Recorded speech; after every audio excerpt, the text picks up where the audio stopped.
এই রেসিপিটা একবার তৈরি করে খেয়ে দেখবেন। যে কোনো উপোসের দিনে কিংবা একাদশীতে এক বাটি খেয়ে নেবেন তো সারাদিন আর খিদেই পাবে না। এনার্জিতে ভরপুর দারুণ সুস্বাদু একটি রেসিপি। তাহলে আর দেরি না করে চলুন বন্ধুরা, দেখে নেওয়া যাক কীভাবে তৈরি করেছি। নমস্কার বন্ধুরা, মিঠুস ওভেনে আপনাদের সবাইকে স্বাগত জানাই। আজ আমি আরও একটি নতুন ভিডিও নিয়ে চলে এসেছি আপনাদের সামনে। রেসিপিটা তৈরি করার জন্য কড়াই বসিয়ে দিয়েছি। এর মধ্যে হাফ চামচ খাঁটি ঘি দিলাম, আর ঘিটা ভালোভাবে মেল্ট হবার পর দিয়ে দিতে হবে হাফ কাপ পরিমাণে চিনিবাদাম। কাঁচা বাদাম যেহেতু নিয়েছি তার জন্য ভেজে নিতে হবে, আপনারা চাইলে ভাজা বাদাম দিয়েও তৈরি করতে পারেন। তারপর 6 থেকে 7টা কাজু দিয়ে দিলাম। এরপর ভালোভাবে আমরা ভেজে নেব। আর বাদামগুলো ভাজার সময় গ্যাসের ফ্লেমটাকে লো টু মিডিয়াম আঁচে রেখে ভাজতে হবে, তাহলে কাঁচা বাদামগুলো কিন্তু খুব সুন্দরভাবে মচমচে হবে, না হলে নেতিয়ে যাবে। বাদামগুলো খুব ভালোভাবেই ভাজা হয়ে গেছে, আর দেখতেই পাচ্ছেন খুব বেশি কিন্তু কালার হয়নি, তবে খোসা ছাড়ানো যাবে। আমরা কিন্তু খোসা ছাড়াবো না, তার জন্য একটু হালকা করে ভাজলাম। এরপর ঘিয়ের থেকে তুলে নিতে হবে। এর মধ্যে এখন মাখানাগুলো দিয়ে দেব। হাফ কাপ পরিমাণে নিয়েছি। মাখানাগুলো ভালো করে ভেজে নিতে হবে।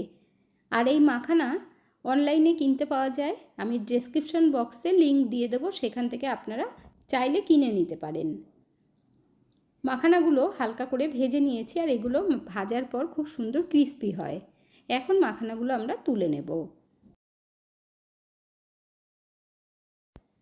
এরপর কড়াইয়ের মধ্যে ঘি দিয়ে দিতে হবে।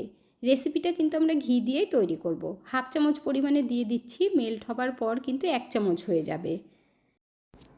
ঘি ভালোভাবে গরম হবার পর আলু ভেজে নিতে হবে। এখানে আমি একটা মিডিয়াম সাইজের আলু নিয়েছি, আর আলুগুলো ছোট ছোট টুকরো করে কেটে নেবেন। এরপর আলুগুলো দিয়ে দেব। যেহেতু আমরা একাদশী বা ব্রত স্পেশাল রেসিপি তৈরি করছি, তার জন্য ঘি দিয়েই তৈরি করব। আলুগুলো যাতে একটু তাড়াতাড়ি সফট হয়, তার জন্য অল্প করে নুন দিয়ে দিতে হবে। নুনটা দিয়ে ভালোভাবে ভেজে নেব। বন্ধুরা, আজকের এই রেসিপিটা যদি আপনাদের ভালো লেগে থাকে তাহলে আমার চ্যানেলটিকে অবশ্যই সাবস্ক্রাইব করবেন। পাশে থাকা বেল আইকনটি দাবিয়ে দেবেন, সবার সাথে শেয়ার করবেন। একটা লাইক করতে ভুলবেন না কিন্তু। আলুগুলো হালকা ভাজা হয়ে গেছে, আর নাবানোর দরকার নেই। ঘিয়ের থেকে আলুগুলোকে একটু সাইড করে দিলেই হবে। এর মধ্যে এখন দিয়ে দেব হাফ চামচ মতো মৌরি আর হাফ চামচ গোটা জিরে। এতে করে টেস্টটা খুব সুন্দর হবে, আর মৌরির সেন্টটা আসবে, দেখবেন খেতে খুব ভালো লাগবে।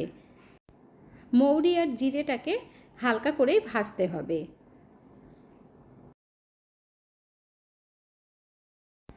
যখন দেখবেন মৌরি আর জিরের থেকে খুব সুন্দর একটা গন্ধ বেরিয়েছে, তখন দিয়ে দিতে হবে 2টো কাঁচা লঙ্কা।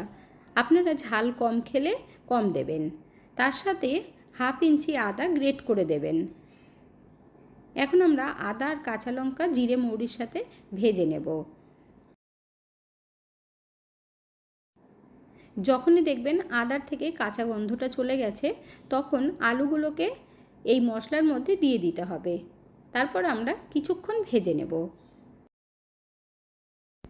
জিরে মৌরি দেওয়ার সময় কিন্তু গ্যাসের ফ্লেমটাকে লো আঁচে করে রেখেছি, যাতে করে পুড়ে না যায়। এরপর লাগবে আমাদের শ্যামা চাল। এখানে আমি হাফ কাপ পরিমাণে নিয়েছি। অনলাইনে অ্যাভেলেবেল পাওয়া যায়। এই শ্যামা চালের লিঙ্ক দিয়ে দেবো ডেসক্রিপশন বক্সে, ওখান থেকে আপনারা কিনে নিতে পারেন। এই হাফ কাপ চাল দিয়ে কিন্তু 4 থেকে 5 জন পেট ভরে খেতে পারবেন। তার জন্য খুব বেশি কিন্তু দেওয়ার দরকার নেই। এরপর ভালোভাবে চালটাকে ধুয়ে নিতে হবে। আর এই শ্যামা চাল একাদশী বা ব্রত, নবরাত্রিতে সব কিছুতে কিন্তু খাওয়া যায়, সেই জন্যই আপনাদেরকে রেসিপিটা তৈরি করে দেখাচ্ছি। আর চালটা কিন্তু ভীষণ ছোট ছোট হয়, দেখতে খুব সুন্দর লাগে। অনেকেই আছেন হয়তো চিনতে নাও পারেন, সেই জন্যই আপনাদেরকে বলে দিলাম। আলু সমেত মশলাটা ভালোভাবে ভাজা হয়ে গেছে। এর মধ্যে এখন আমরা কিশমিশ দিয়ে দেব। এখানে 20 থেকে 25টা কিশমিশ আছে। আলুর সাথে কিশমিশগুলোকে ভেজে নিতে হবে। এর মধ্যে এখন শ্যামা চাল দিয়ে দিতে হবে। দেখুন ভালোভাবে ধুয়ে নিয়েছি, জলটা ঝরিয়ে নিয়ে এখন দিয়ে দিচ্ছি। আর এই চালটা দিয়ে রান্না করতে কিন্তু টাইম ভীষণ কম লাগে, তার জন্য ভিজিয়ে রাখারও দরকার পড়বে না, ধুয়েই সাথে সাথে দিয়ে দেবেন। এরপর ভালোভাবে একটু ভেজে নিতে হবে, তাহলে দেখবেন খুব সুন্দর একটা গন্ধ বেরোবে। আপনারা কে কোথা থেকে ভিডিওটি দেখছেন অবশ্যই কমেন্ট করে জানাবেন। আপনাদের কমেন্টগুলো পড়তে আমার কিন্তু ভীষণ ভালো লাগে। আপনারা সকলেই ভালো থাকবেন, সুস্থ থাকবেন। চালের থেকে খুব সুন্দর গন্ধ বেরিয়েছে। এর মধ্যে এখন আমরা জল দিয়ে দেব। খুব বেশি কিন্তু ভাজার দরকার নেই, তবে এই কাপ মেপে আমি চাল দিয়েছি, তাই 5 গুণ জল দিতে হবে। এখন আমি 3 কাপ দেব, পরে বাকি জলটা গরম করে দিয়ে দেব। এখন খুব ভালোভাবে মিশিয়ে নিতে হবে। একবারের খিচুড়ি বানিয়ে দেখবেন বন্ধুরা, আমরা যে ঘরে চাল দিয়ে তৈরি করি তার থেকেও দারুণ টেস্টি হয়। আর এটা কিন্তু আমরা একদম ঝরঝরে খিচুড়ি করব না, একটু মাখা মাখা করব যাতে খেতে ভালো লাগে। এর মধ্যে এখন আমরা দিয়ে দেবো স্বাদ মতো নুন। আলু ভাজার সময় অল্প নুন দিয়েছি, তাই অল্প করে দিলাম। তারপর দিয়ে দিতে হবে গোলমরিচের গুঁড়ো। তারপর খুব ভালোভাবে আমরা আবার মিশিয়ে দেব।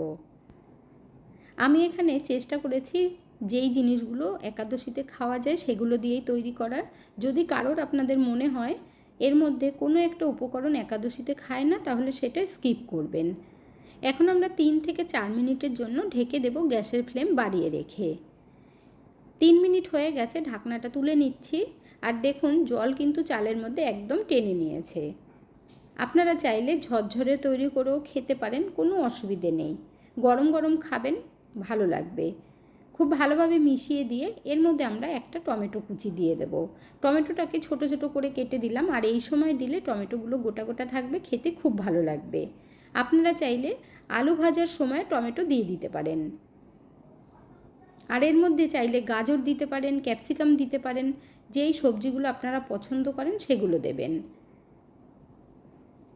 এরপর আরও 2 কাপ গরম জল দিয়ে দেব। গরম জলটা দেবার পর আবারও খুব ভালোভাবে নাড়িয়ে দিতে হবে। আর আমরা 2 থেকে 3 মিনিটের জন্য কিন্তু ঢাকবো। শ্যামা চালের খিচুড়ি তৈরি করতে কিন্তু ভীষণ কম সময় লাগে, আর দারুণ একটি হেলদি রেসিপি। এক বাটি খেয়ে নিলে সারা দিন পেট ভরা থাকবে, এনার্জিতে ভরপুর। 3-4 মিনিটের জন্য ঢেকে দিয়েছিলাম, আর দেখতেই পাচ্ছেন কত সুন্দর হয়েছে কালারটা। একদম কম মশলায় এত সুন্দর রেসিপি বন্ধুরা, তৈরি না করলে কিন্তু বুঝতেই পারবেন না। এরপর আমরা চালটা একটু চেক করে নেব। দেখুন চালগুলো কিন্তু গলে গেছে। এই খিচুড়ির মধ্যে ফ্লেভারটা যাতে খুব সুন্দর আসে তার জন্য কিন্তু একটু ভাজা জিরের গুঁড়ো দিতে হবে, 1 চামচ পরিমাণে দিয়ে দেবেন। তারপর খুব ভালোভাবে আমরা মিশিয়ে দেব। এতে করে কালারটাও দেখুন চেঞ্জ হয়ে গেছে, আর সেন্টটাও খুব সুন্দর বেরোয়। খুব ভালোভাবে মিশিয়ে দিয়ে গ্যাসের ফ্লেমটাকে বন্ধ করে দিতে হবে। আপনারা যদি গরম গরম খেতে চান তাহলে এই রকম রাখবেন, আর যদি একটু ঠান্ডা করে খেতে চান তাহলে কিন্তু আরেকটু জল দিতে হবে। এরপর দিয়ে দিলাম অল্প করে পাতিলেবুর রস, 1/2 চামচ মতো দিয়েছি। এতে করে টেস্টটা আরও খুব ভালো লাগে। পাতিলেবুর রসটা দিয়ে মিশিয়ে দেবেন, আর গ্যাসের ফ্লেমটাকে বন্ধ করে তবেই কিন্তু পাতিলেবুর রস দেবেন। এরপর ভেজে রাখা বাদামগুলো সব ওপর থেকে দিয়ে দেব। তারপর অল্প করে একটু ঘি দিয়ে দিতে হবে। শ্যামা চালের খিচুড়ি আমাদের একদম রেডি হয়ে গেছে গরম গরম সার্ভ করার জন্য।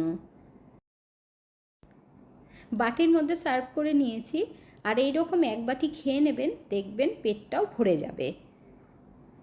আপনারা চাইলে কিন্তু রাত্রেবেলা ডিনারেও তৈরি করে নিতে পারেন, কিংবা সকালে জলখাবারেও খেতে পারেন।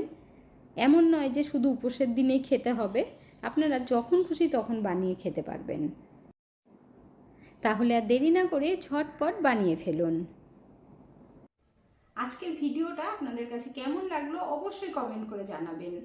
এতক্ষণ ধৈর্য ধরে ভিডিওটি দেখার জন্য অসংখ্য ধন্যবাদ। ভালো থাকবেন, সুস্থ থাকবেন। দেখা হচ্ছে পরের ভিডিওতে। Thank you.